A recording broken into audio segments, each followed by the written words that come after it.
नमस्कार दोस्तों। आज हम स्टार्ट करेंगे अटैचमेंट। अटैचमेंट उस व्यक्ति का होता है जिसे समन या वारंट इशू हो गया है बट वो कोर्ट में अपीयर नहीं हुआ। उसके बाद उसका प्रोक्लेमेशन होता है कि कोर्ट में आपको अपीयर होना है, उसे 30 दिन का समय मिलता है बट वो नहीं अपीयर होता है। तब उसके बाद अटैचमेंट की कार्रवाई कोर्ट करेगी। अटैचमेंट के लिए हमें जो जानना है, सबसे पहला ये है कि कौन सी कोर्ट है जो अटैचमेंट ऑर्डर इशू कर सकती है। नंबर एक। नंबर दो, हमें ये जानना है कि किस व्यक्ति को अटैच करने के ऑर्डर दिए जा सकते हैं कि आप जाओ उसकी प्रॉपर्टी अटैच कर लो। नंबर तीन, नेचर ऑफ द प्रॉपर्टी के अकॉर्डिंगली अटैचमेंट के प्रोसीजर क्या होंगे। यदि प्रॉपर्टी मूवेबल है तब उसका अटैचमेंट कैसे होगा, यदि प्रॉपर्टी इमूवेबल है तो उसका अटैचमेंट कैसे होगा। और नंबर चार, place of the property, property कहां पर प्लेस्ड है, उसके अकॉर्डिंगली अटैचमेंट के मैनर क्या होंगे, प्रोसीजर क्या होंगे। यदि जिस कोर्ट ने अटैचमेंट के ऑर्डर इशू किए हैं उस कोर्ट के जुरिस्डिक्शन में वो प्रॉपर्टी है तब उसका अटैचमेंट कैसे होगा। यदि वो property issuing court attachment issuing order जो है, अटैचमेंट जिस कोर्ट ने इशू किया है, अटैचमेंट ऑर्डर जिस कोर्ट ने इशू किया है, यदि वो प्रॉपर्टी उसके लोकल एरिया से बाहर है तब अटैचमेंट के प्रोसीजर क्या होंगे। तो कुल मिलाकर के 4 पॉइंट में हमें समझना है कि कौन सी कोर्ट अटैचमेंट की ऑर्डर देगी, किसको ऑर्डर देगी और मैनर्स ऑफ द अटैचमेंट क्या होंगे regarding the various type of property. तो अब हम जो है वन बाई वन डिस्कस करते हैं। पहले हमें पता है कि चैप्टर 6 और चैप्टर 7 में क्या अंतर है। समन, वारंट, प्रोक्लेमेशन, अटैचमेंट इसमें भी है, थोड़े बहुत उसमें भी दिख जाएंगे हमें, लेकिन ये व्यक्ति को उपस्थित करने के लिए है और चैप्टर 7 जो है कोई डॉक्यूमेंट उपस्थित करवाने के लिए है, और यही अंतर दोनों में है। इसके बाद जब हम 83 पाते हैं तो attachment of property of person absconding, इसका मतलब कि जो पर्सन एब्सकॉन्डेड हो गया है, फरार हो गया है, वो नहीं आ रहा है, अटैचमेंट फिर उसी का होगा, सबका अटैचमेंट नहीं होगा। तो सबसे पहला है कि when the court can pass attachment order, what are the situation under which the court may pass the attachment order. तो it is said that the court has issued a proclamation under section 82 and after the expiry date mentioned in proclamation person does not appear before the court. So first it is very important for the court before issuing the attachment order that the court must issue the proclamation for appearance of the person. उसके बाद वो person अब appear नहीं हो रहा। एक बात बहुत ध्यान रखना, 82 में दो तरह के प्रोक्लेमेशन इशू होते हैं। एक तो ये है कि पर्सन कोर्ट में अपीयर हो तो proclamation for the appearance of person, दूसरा है प्रोक्लेमेशन फॉर प्रोक्लेम्ड अफेंडर, दूसरा अलग चीज है। लेकिन अटैचमेंट दोनों के हो सकते हैं। यदि कोर्ट ने प्रोक्लेम्ड अफेंडर किसी को इशू नहीं किया है तब भी उसका अटैचमेंट हो सकता है। लेकिन प्रोक्लेम्ड अफेंडर इशू करने के बाद एक फायदा हो जाता है कि 41 में कोई भी पुलिस ऑफिसर उस व्यक्ति को बिना वारंट के अरेस्ट कर सकता है, और व्यक्ति यदि प्रोक्लेम्ड अफेंडर डिक्लेयर नहीं हुआ है तो 41 की जो अदर कंडीशन है उसी के तहत अरेस्ट करना पड़ेगा, या तो फिर मजिस्ट्रेट से वारंट लेना पड़ेगा तभी किसी को अरेस्ट कर पाएंगे। लेकिन once the court has been declared to any person as a proclaimed offender, that such person may be arrested without a warrant of the magistrate by any police officer. तो यहाँ पर अटैचमेंट के बारे में provisions है कि attach किसी व्यक्ति की प्रॉपर्टी हो सकती है जिसके अगेंस्ट में 82 में प्रोक्लेमेशन इशू हो गया था, either the appearance of the person with in 30 days और वो अपीयर नहीं हुआ है, या उसे प्रोक्लेम्ड अफेंडर डिक्लेयर हो गया है वो भी अभी अपीयर नहीं हुआ है, तो अब उसके अगेंस्ट में अटैचमेंट ऑर्डर इशू हो जाएगा। Then such court may order the attachment of any property, either the movable or the immovable or both belonging to the proclaimed person. This is the proclaimed person. 82 sub clause 4 में जो mention है वो proclaimed offender है, तो person में दोनों include हैं। जो 82 सब क्लॉज 1 में किसी पर्सन को प्रोक्लेम्ड डिक्लेयर किया गया है, प्रोक्लेमेशन के लिए इशू किया गया था ऑर्डर कि आपको उपस्थित होना है, वो भी आ जाएगा, और जिसे वो उपस्थित नहीं हुआ है तो उसे प्रोक्लेम्ड अफेंडर डिक्लेयर हो गया है तो वो भी दोनों इसमें आ जाएंगे। and the reason must be recorded in writing for the attachment, why the court are going to attach the property of such person who is not appear before the court.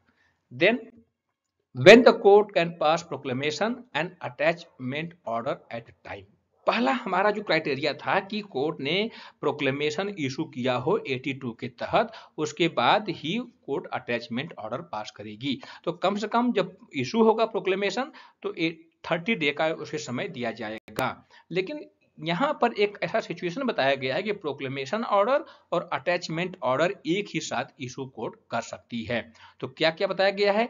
पहला कहा कि where at the time of the issue of the proclamation the court is satisfied by affidavit or otherwise that the person in relation to whom the proclamation is to be issued is about to dispose of a whole of any part of his property or is about to remove the whole or any part of his property from the local jurisdiction of the court। यानी कि जब court किसी व्यक्ति को अपने सामने appear कराना चाहती है तो या तो समन इशू करेगी या तो वारंट इशू करेगी, जैसा केस होगा। लेकिन अब दोनों इशू हो गए या 1 by 1 इशू हुए, नहीं आया वो, तब जब कोर्ट प्रोक्लेमेशन इशू करने जा रही है उसी समय सेकेंड पार्टी ने एफिडेविट दिया है कि जिस व्यक्ति को आप कोर्ट में अपीयर कराना चाहते हैं वो अपनी सभी प्रॉपर्टी बेच करके आपकी अधिकारिता से बाहर जाना चाह रहा है। He is trying to sell all his property. तो अब कोर्ट के कान खड़े हो जाएंगे। यदि वो व्यक्ति अपनी प्रॉपर्टी सब बेच के भाग जाएगा कहीं दूसरी जगह, तब तो वो मेरे गिरफ्त में आएगा ही नहीं। तब कोर्ट जो है उसी समय प्रोक्लेमेशन ऑर्डर के साथ साथ अटैचमेंट ऑर्डर भी पास करेगी। तो आप देखो दोनों प्रॉपर्टी के बारे में कहा गया है कि is about to dispose of the whole or any part of the his property, this is regarding to the movable or immovable property. दोनों में से दोनों प्रॉपर्टी को या तो बेचना चाह रहा है और बेचकर भागना चाह रहा है। दूसरा कह रहा है कि जिस पर प्रॉपर्टी मूवेबल है तो वो कोर्ट की अधिकारिता से बाहर मूव कराने का प्रयास कर रहा है, उस प्रॉपर्टी को वो दूसरी जगह ले जाने का प्रयास कर रहा है। तब कोर्ट को जहां लगता है कि अब वो जो है भागने का प्रयास कर रहा है, बचने का प्रयास कर रहा है, सब प्रॉपर्टी बेच देगा तो अब कोर्ट के अधिकार में आ ही नहीं पाएगा, तो फिर जो है कोर्ट एक ही साथ जो है दोनों ऑर्डर इशू कर देगी, that is the proclamation and attachment order. उसके बाद कहा गया है कि such order shall authorise the attachment of any property belonging to such person. तो as soon as the court has issued the attachment order, that means this is the authority for the attachment of the property belongs to such proclamation, such proclaimed person. तो within the district in which it is made, court की अधिकारिता में अगर उस area में उसकी property है तो वहां भी, और it shall also authorize the attachment of any property situated in other district when it was endorsed by the district magistrate of such district.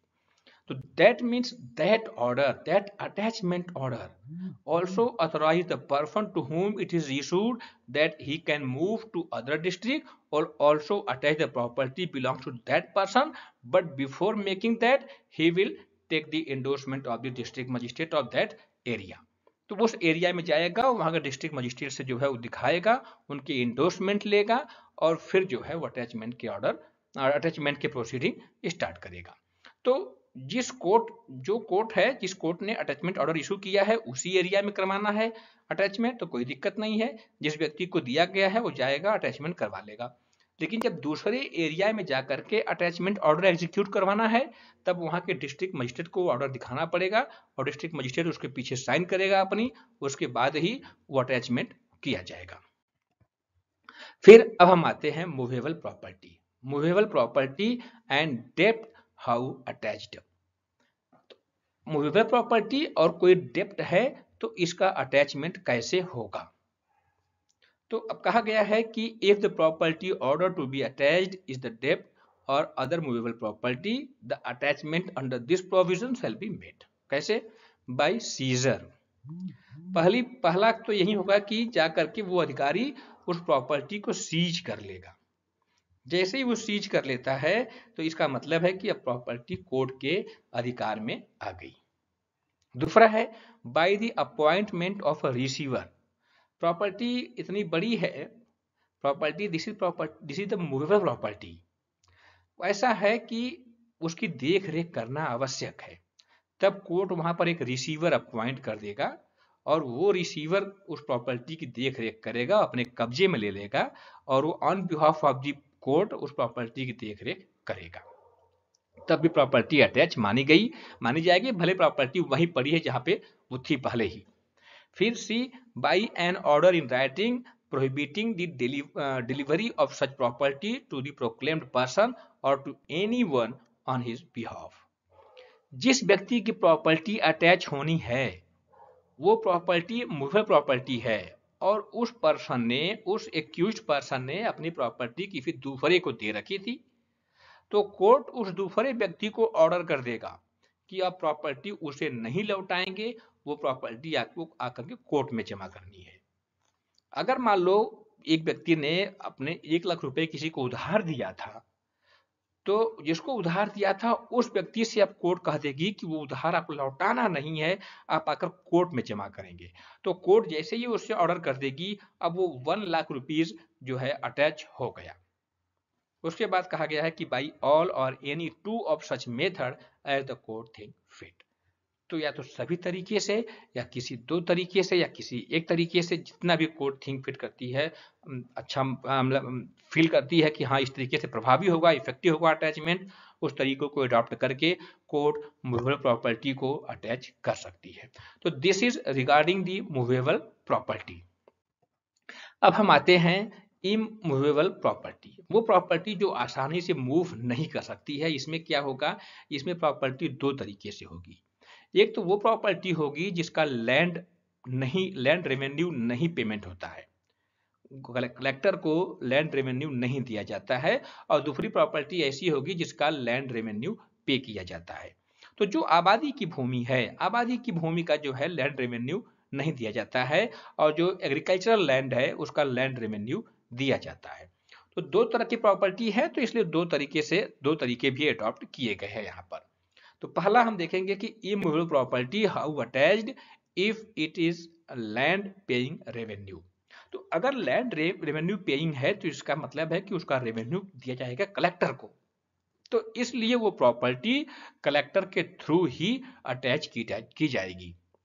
लेकिन दूसरा यदि वो प्रॉपर्टी ऐसी है, प्रॉपर्टी तो इमूवेबल है, जो आसानी से मूव नहीं करती है, वो प्रॉपर्टी है, अचल संपत्ति है, लेकिन उसका लैंड रेवेन्यू नहीं दिया जाता है, तब उस पर जाकर के कोर्ट अपना कब्जा ले लेगी बाय टेकिंग पोजेशन।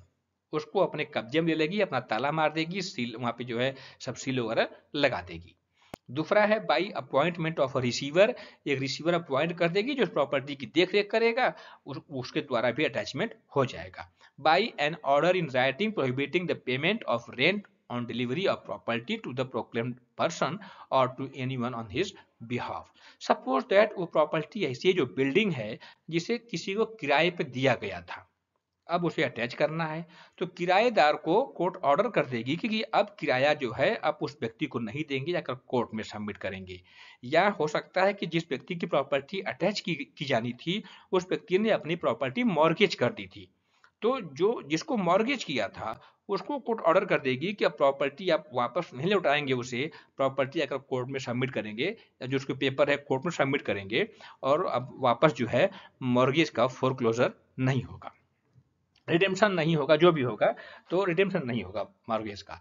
तो ओवरऑल जो है जिस व्यक्ति को दिया गया था प्रॉपर्टी के पोजीशन वगैरह या ऑनरशिप या जो भी दिया गया था फॉर द टाइम बिंग, उसी को कोर्ट ऑर्डर कर देगी कि वापस लौटाना नहीं है, अब इसे कोर्ट में सरेंडर करना है, या by all or any two of such method as the court think fit.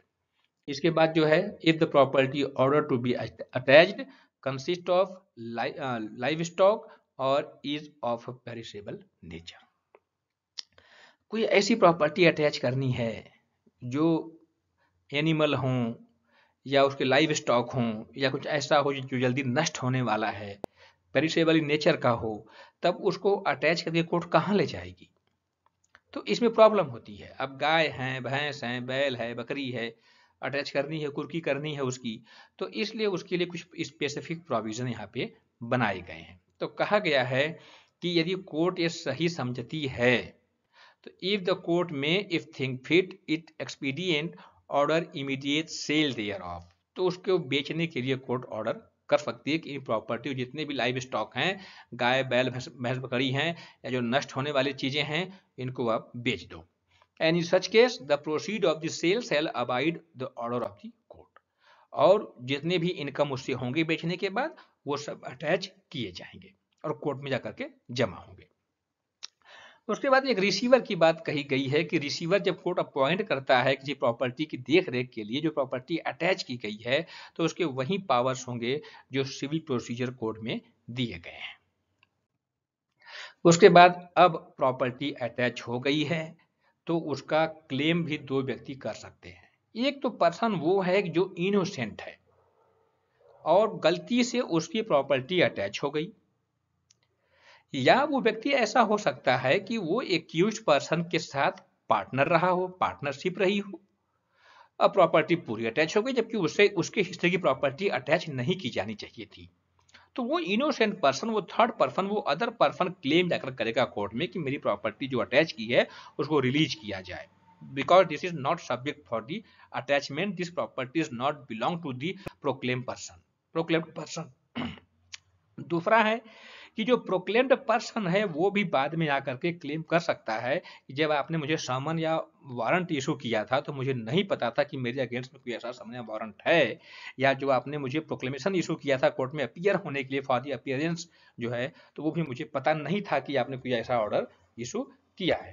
तो ऐसे कंडीशन में वो भी कंप्लेन करेगा, क्लेम करेगा कि मेरी प्रॉपर्टी रिलीज की जाए और मुझे वापस किया जाए। तो वन बाय वन हम तो डिस्कस करेंगे। तो claims and objection to attachment by other person, जो इनोसेंट पर्सन है जिसको प्रॉपर्टी जो है by mistake by fault attach कर ली गई है, तो any other person can object against the attachment and can claim the property attached within 6 months from the date of attachment. And what would be the ground for the objection? That claimant person can say that he has an interest in such property first of all, and such interest is not liable to attachment under section 83. क्यों? That property, why that property is not liable for the attachment? Because he is the innocent person, he is not an accused person, and we are the co-sharer. Our share must be released. Many more ground he can take. Then after, court के views क्या होंगे जब वो objection claim करेगा, application करेगा, तो after receiving the application of that Clement, the court can make an inquiry of claim or objection and may be allowed or disallowed in whole or in part. This is the discretion upon the court, and this is depend upon the fact and circumstances and proof and evidences whatever given by that third person. And then in the event of the death of the claimant or objector, claim or objection can be continued by his legal representative. तो यहां पे ये बात third person के लिए कही गई है, लेकिन थर्ड पर्सन को अपील के राइट नहीं दिए गए हैं, आगे हम देखेंगे। तो अब प्रश्न आता है कि वो थर्ड पर्सन किस कोर्ट में ऑब्जेक्शन फाइल करेगा। तो नंबर 1 पर कहा गया है कि यदि अटैचमेंट उसी एरिया में होता है जिस एरिया की कोर्ट ने अटैचमेंट ऑर्डर इशू किया है, तब तो उसी कोर्ट में ऑब्जेक्शन फाइल करेगा। लेकिन यदि अटैचमेंट किसी दूसरे डिस्ट्रिक्ट में जाकर के हुआ है, तब उस दूसरे डिस्ट्रिक्ट के सीजीएम के सामने वो अपने क्लेम और ऑब्जेक्शन फाइल करेगा। तो जब सीजीएम के सामने फाइल करेगा तो सीजीएम अपने सबऑर्डिनेट को भी उसकी इंक्वायरी करने के लिए मामला ट्रांसफर कर सकता है। इसके बाद if the court disallowed the claim, अब उसने क्लेम और ऑब्जेक्शन किया था बट कोर्ट ने नहीं माना कि नहीं ये प्रॉपर्टी जो है सीज होगी, this is subject to attachment, तो such person can institute of suit to establish the right which he claims in respect of the property in dispute. Then such person is having the right to file the civil suit to prove their ownership over that property who has been attached by the court, and such suit may be instituted within a period of 1 year from the date of such order. जिस date को court ने refuse कर दिया है, उसके disallowed कर दिया है उसके क्लेम को, उस डेट से 1 ईयर के भीतर वो सिविल सूट फाइल करेगा और उस सिविल कोर्ट के ऑर्डर के अकॉर्डिंगली ही अब आगे की प्रोसीडिंग चलेगी कि उसके प्रॉपर्टी रिलीज होनी है या उसकी प्रॉपर्टी रिलीज नहीं होनी है। इसके बाद कहा गया है कि ऑब्जेक्शन बाय प्रोक्लेम्ड पर्सन। अब ये प्रोक्लेम्ड पर्सन है, एक्यूज्ड है मामले का, जिसे समन वारंट इशू हुआ था, ये नहीं आया था। फिर प्रोक्लेमेशन फॉर अपीयरेंस के लिए हुआ था बट तब भी नहीं आया था, या उसे कोर्ट ने प्रोक्लेम्ड ऑफेंडर डिक्लेयर कर दिया था तब भी नहीं आया था। अब अटैचमेंट हो गया है, अब आ गया, प्रॉपर्टी अटैच कर ली गई है। अटैच करने के बाद अब ये आ गया है, अब इसने जो है ऑब्जेक्शन रेज कर दिया है कोर्ट में कि मेरी प्रॉपर्टी गलत तरीके से अटैच कर ली गई है। तो कहा गया कि व्हेन प्रॉपर्टी में be released if the proclaimed person appears within the time specified in the proclamation, the court shall make an order releasing the property from the attachment। ये जो पहला प्रोविजन है, थोड़े से आपको लगेगा कि तो डाउट है, क्योंकि अभी जब प्रोक्लेमेशन जब हुआ था फॉर द अपीयरेंस, 30 दिन का समय दिया गया था कि आपको अपीयर होना है, तो उसी बीच में कुर्की कहां से हो जाएगी, अटैचमेंट कहां से हो जाएगा। तो ये उसके लिए है जहां पे कोर्ट ने प्रोक्लेमेशन और अटैचमेंट दोनों एक साथ कर दिया है, क्योंकि उसे था कि ये व्यक्ति भाग रहा है प्रॉपर्टी बेच करके। तो कोर्ट ने प्रोक्लेमेशन भी किया है कि आपको 30 दिन के भीतर कोर्ट में अपीयर होना है और साथ में प्रॉपर्टी भी अटैच कर ली है, तो ये उस पर लागू होता है। अब वो 30 दिन के भीतर कोर्ट में अपीयर हो गया, तब उसकी प्रॉपर्टी रिलीज हो जाएगी। कोर्ट ऑर्डर करेगा कि व्यक्ति आ गया है, तो जो अटैच हमने किया था वो प्रॉपर्टी रिलीज कर दिया जाए।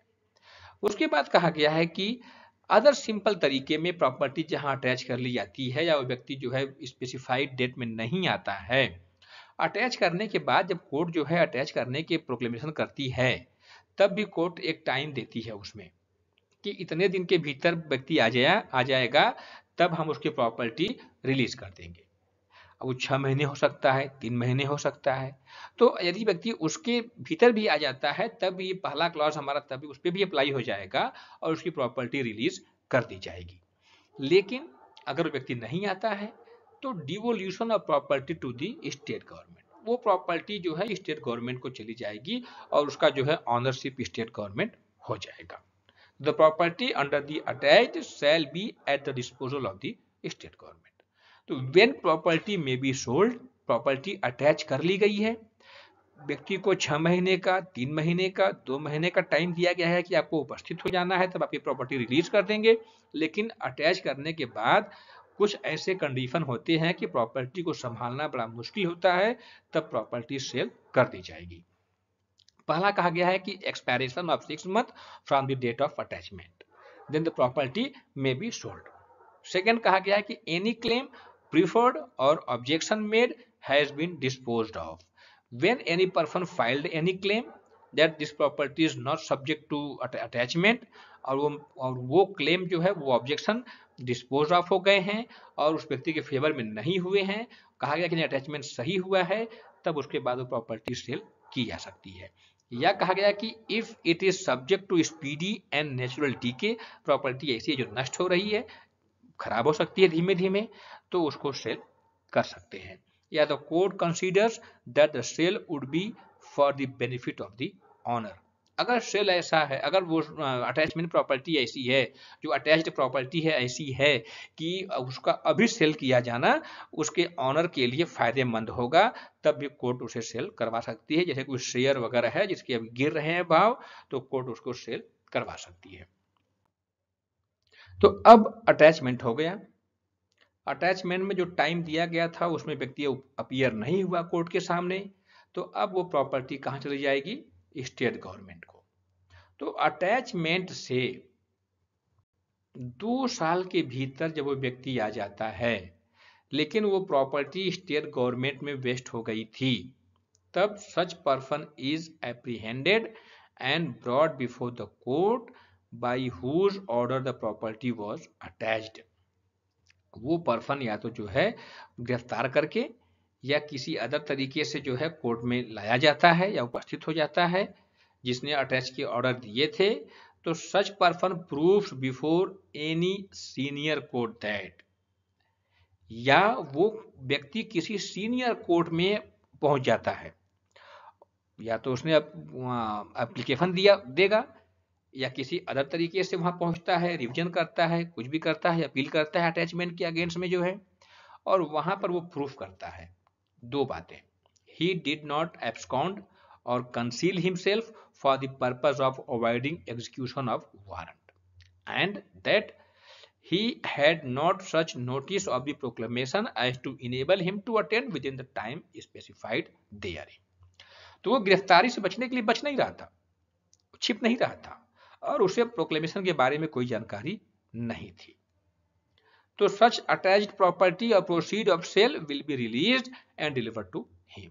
तब जब वो प्रूफ कर देता है तब कोर्ट वो प्रॉपर्टी उसको दे देगा, या प्रॉपर्टी यदि जो है सेल कर दी गई थी तो जो उसके प्रोसीड्स ऑफ सेल हैं वो उसको वापस कर देंगे। लेकिन जो अटैचमेंट करने के जो कॉन्सिक्वेंसेस थे, जो खर्चे आए थे, एक्सपेंसेस आए थे, वो उसमें से काटे जाएंगे, डिडक्ट कर लिए जाएंगे। इसके बाद कहा गया है कि appeal from order rejecting application for restoration of attached property. लेकिन कोर्ट ने उसकी बात नहीं मानी और उसके ऑब्जेक्शंस को, उसके क्लेम्स को रिफ्यूज कर दिया है। तब एक्यूज्ड पर्सन के पास एक राइट है कि वो अपील कर सकता है। सिविल कोर्ट में जाने का राइट इसके पास नहीं है, ये एक्यूज्ड पर्सन है, इसकी प्रॉपर्टी तो है ही, ये सब जानते हैं कि इसकी ऑनरशिप है। तब यहां पर इसको अपील करने के राइट दे दिए गए हैं। थर्ड पर्सन को अपील राइट नहीं थे, वो सिविल कोर्ट में जा सकता है, तो वो रिवीजन करा भी सकता है, वो क्रिमिनल कोर्ट में रिवीजन भी करवा सकता है। लेकिन जो प्रोक्लेम्ड पर्सन है, इसे अपील करने के राइट हैं। यदि मजिस्ट्रेट का ऑर्डर है तो सेशन कोर्ट में, यदि सेशन कोर्ट का ऑर्डर था तो हाई कोर्ट में वो अपील कर सकता है कि वो प्रॉपर्टी मेरी जो है that is not subject to attachment because we are not aware about the warrant or the proclamation for the appearance. इसके बाद हम आएंगे, कुछ चीजें हैं जहां पर अलग चीजें हैं थोड़ी सी। Issue of warrant in lieu of or in addition to summon. Summon case में समन और वारंट केस में वारंट इशू होता है, ये हमें पता है।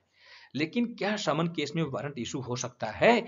यस, हो सकता है, ये 87 में कहा गया है। तो समन के साथ साथ या समन के अलावा या समन के अतिरिक्त जो है या उसके स्थान पर कोर्ट जो है वारंट इशू कर सकती है। तो ये कब करेगी?